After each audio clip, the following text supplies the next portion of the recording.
चलिए आगे बढ़ते हैं। बिहार में एसआईआर पर सियासी तकरार बढ़ती ही जा रही है। एसआईआर के खिलाफ पूरा विपक्षी गठबंधन बिहार की सड़कों पर है। बिहार में राहुल गांधी की वोटाधिकार यात्रा का आज 14वां दिन है।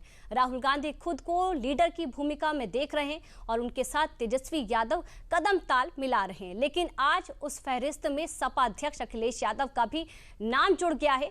राहुल गांधी, तेजस्वी यादव और अखिलेश यादव को बिहार में अपनी सियासी केमिस्ट्री दिख रही है, तो वहीं बीजेपी कांग्रेस द्वारा पीएम मोदी के अपमान पर हमलावर है। जिस तरह से कांग्रेस के नेतागण, चाहे बिहार हो, उत्तर प्रदेश हो या पूरे देश के लेवल पर, सत्ता की बेचैनी में जिस तरह के असंवैधानिक, अनपार्लियामेंट्री शब्द का उपयोग, और उनके नेता ही, अगर राहुल गांधी जी को लीजिए तो उनका भी वही हाल है, तो ये इस बात को बता रहा है कि विनाशे काले विपरीत बुद्धि, कांग्रेस का विनाश काल आ गया है और इसीलिए इस तरह के भाषा का उपयोग कांग्रेस कर रही है। आदरणीय प्रधानमंत्री जी और उनके परिजन के खिलाफ जिस ढंग की आपत्तिजनक टिप्पणी की गई, मुकदमा दायर हो गया, गिरफ्तार हो गया। लेकिन महत्वपूर्ण सवाल यह है कि माननीय राहुल गांधी जी की पार्टी अथवा तेजस्वी यादव की पार्टी अथवा महागठबंधन के घटक दल ने ऐसे सवाल पर कोई आलोचना भी नहीं किया। कांग्रेस पार्टी ने उसको निष्कासित तक नहीं किया। यह सवाल इसलिए महत्वपूर्ण हो जाता है कि राजनीति में मतभेद रहेगा, लेकिन आपस में भाषाई लंपटई अगर हो और उसको राजनीतिक दल बर्दाश्त करे, यह निश्चित रूप से लोकतंत्र के लिए चिंता का विषय है।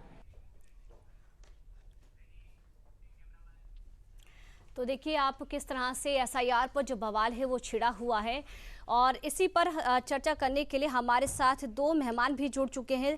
ऋचा सिंह है, जो कि ऋचा जी अभी हमारे साथ नहीं जुड़ी हुई है। हमारे साथ कपिश श्रीवास्तव हैं, जो कि समाजवादी पार्टी के प्रवक्ता हैं, उनसे जानेंगे। कपिश जी, क्योंकि पीएम पर पर्सनल अटैक किए जा रहे हैं, सियासत का इतने निचले स्तर पर जाना ठीक है? क्या अब इससे वोट भी मिलेगा और इसीलिए किया जा रहा है?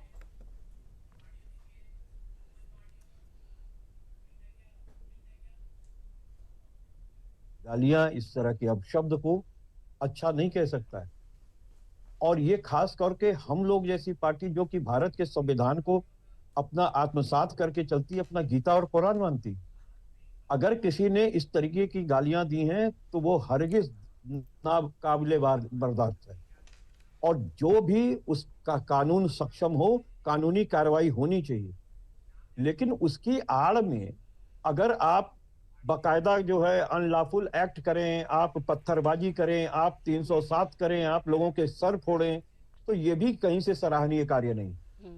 जिस व्यक्ति ने गाली दी उसको कोई बचाने के लिए खड़ा नहीं है, वो जेल जाए, जो कानून के दायरे में सजा होगी वो भोगेगा। और साथ में आपको एक बात और भी कह दें कि जिस व्यक्ति ने गाली दी वो भारतीय जनता पार्टी का सदस्य है, और वो भारतीय जनता पार्टी के बड़े बड़े लीडरों के साथ उसकी फोटोएं हैं। हम बावजूद उसके ये कह रहे हैं कि चूंकि वो हमारे मंच से दिया है, इसलिए हम लोग शर्म महसूस करने वाले लोग हैं। हम लोग कांग्रेस की विधवा कहने वाले लोग नहीं है, जर्सी गांव कहने वाले नहीं है, हाइब्रिड जर्सी गाय नहीं कहने वाले हैं, 50 करोड़ की गर्लफ्रेंड नहीं कहने वाले हैं, अल्पसंख्यकों की तुलना जो है वो कुत्तों के पिल्लों से नहीं करने वाले हैं, हम रामजादे और हरामजादे नहीं बताने वाले हैं। अगर कोई चीज गलत हुई है तो वो गलत है। नहीं, भाषा की मर्यादा तो उनको रखवाइए जिन लोगों ने ये दिया है। आखिर ये हमें तो बताना पड़ेगा कि प्रधानमंत्री जी ने इन बातों के लिए कभी स्वयं अपने आप से माफी नहीं मांगी, ना जनता के सामने मांगी। इसमें से ज्यादातर शब्द तो प्रधानमंत्री जी के मुखार बिंदु से ही प्रयोग किए गए। पर ये जो प्लेटफॉर्म है इसलिए दिया गया है कि आपत्तिजनक आप इस भाषा का उपयोग कर सकते हैं, पर यहाँ पर इस तरह की जो गरिमा है वो बनाई जा सके। ठीक है, हमारे साथ भारतीय जनता पार्टी के प्रवक्ता हैं ऋचा सिंह जी, उनका भी रुख करेंगे। ऋचा सिंह जी, क्योंकि पूरा विपक्ष बिहार में एसआईआर के खिलाफ सड़कों पर है, जबकि सुप्रीम कोर्ट भी एसआईआर को जायज ठहरा रहा है, ये विरोध जनहित में ना होकर निजी हित का नहीं लग रहा है क्या आपको? बिहार, अयोध्या की शर्मनाक हार, कुंदरकी की जमानत जब्ती और साथ ही अपने माफिया प्रेम के ट्रैक रिकॉर्ड को लेकर समाजवादी पार्टी के राष्ट्रीय अध्यक्ष आज बिहार में रैली कर रहे हैं।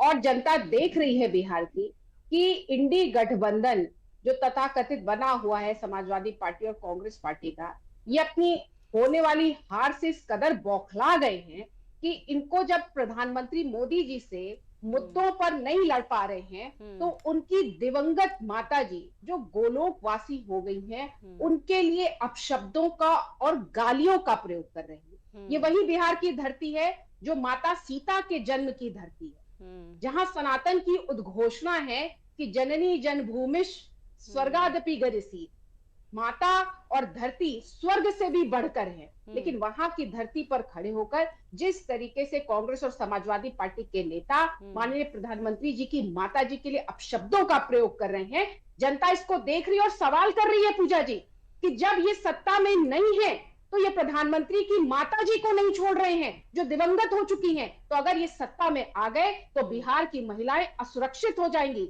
और उत्तर प्रदेश और बिहार ने वो भी देखा है कि समाजवादी पार्टी के राष्ट्रीय अध्यक्ष अपनी ही पार्टी की महिला सांसद आदरणीय डिंपल यादव जी के ऊपर अभद्र टिप्पणी करने वाले एक मौलाना के खिलाफ एक शब्द इसलिए नहीं बोल पाए क्योंकि मुस्लिम तुष्टीकरण में ये लोग अकंठ रूप से डूबे हुए हैं। और जहां तक रही एसआईआर की बात, तो देखिए एसआईआर तो एक रूटीन प्रक्रिया है चुनाव आयोग की, और एसआईआर इसलिए होना चाहिए ताकि जो बोगस वोट है उनको बाहर किया जा सके। उसको करने के लिए पूरी एक जो है कार्य प्रणाली होती है जिसके अंतर्गत अगर किसी का नाम नहीं है तो उसको समय दिया जाता है कि उसमें एंट्री करवा ले। इसको माननीय उच्चतम न्यायालय के द्वारा भी कहा गया है।